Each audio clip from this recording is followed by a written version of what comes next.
on the case of a German heiress. She has succeeded in getting her prenuptial agreement recognised in her divorce settlement. Well, her solicitor called it a landmark ruling in the acknowledgement of prenuptial agreements. Lord Justice Thorpe praised two modern principles.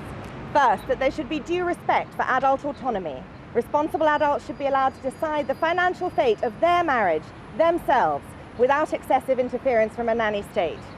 Second, that the old void for public policy argument reflects the laws and morals of earlier generations. We have moved on. The Court of Appeal, in a carefully reasoned, thoroughly modern judgment, have enabled English matrimonial law to catch up with the rest of the world. From today, grown-ups can agree in the best of times what will happen in the worst of times. Well, that was the statement from the solicitor. Let's speak to our correspondent Sophie Hutchinson, who's at the Court of Appeal in London. And Sophie, tell us a little more about this judgment. Yes, well, the judgment is about two individuals, a very, very wealthy German heiress, Katrin Radmacher, and her French banker husband, who are now getting divorced. They had signed a prenuptial agreement saying that they wouldn't claim any money from each other in the event of a divorce, and now he changed his mind effectively, and she was appealing against that. What is interesting for all of us really is just that some of the comments that were made by these very senior appeal court judges here at the Court of Appeal, and what they said about prenuptial agreements. Lord Justice Thorpe laid out that there was a clear trend of greater weight being given to them. That means that they're not binding, but more and more attention is paid to them by the courts if couples have signed them. And he said that it wasn't for judges to carry out wholesale reform, it was for Parliament to carry that out if they wanted to. But he did go on to say, in his opinion, there was a place for them now in terms of the war, that he disagreed that it was predominantly male, super rich people who were anxious to ensure that getting married wouldn't be too expensive. He insisted that there were many mature couples. Sorry about the noise, I think we have a police siren going by, I don't know if you can still hear me.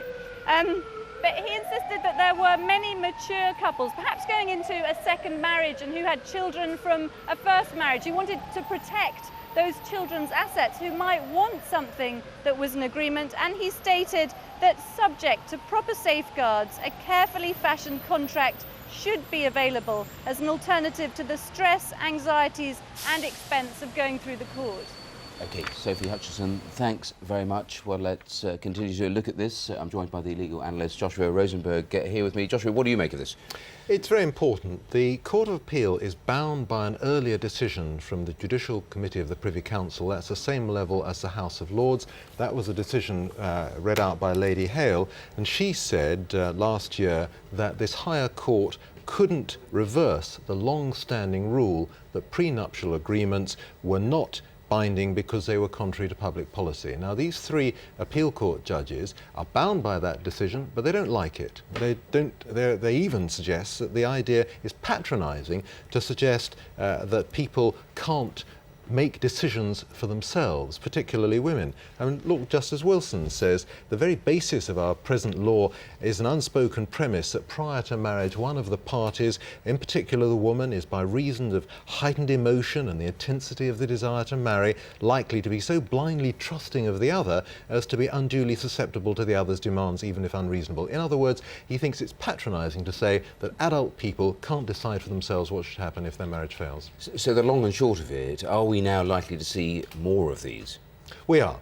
Strictly speaking, the law still makes them unenforceable, but what the Court of Appeal has done is, to some extent, to get round that. They've said that in exercising their discretion, and they have a very broad discretion, they should take into account what the parties said, at least as a starting point, and try to do what the parties wanted. And that's what they've done.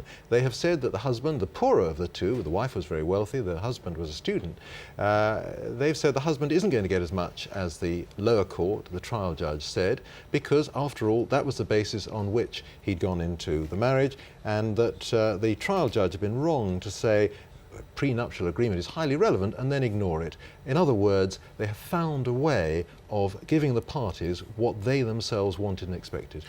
And if that is the case, then, is that a way round this particular logjam, that you, in a sense, build up precedent that then establishes these things. Yes, nobody is going to be absolutely sure about this until Parliament deals with it, and these judges have urged Parliament to change the law to make it absolutely clear. But yes, this is the first time that a senior court, the Court of Appeal, has given a great deal of weight to a prenuptial agreement. They're not saying it'll work in every case, it's really only a starting point, but when you've got two people who enter into a marriage actually deliberately on the basis of this agreement, they wouldn't have done so if it hadn't been for this agreement, then it's patronising to say they don't know what they're doing and we, the court, know better than they, the parties, when they have entered into this agreement.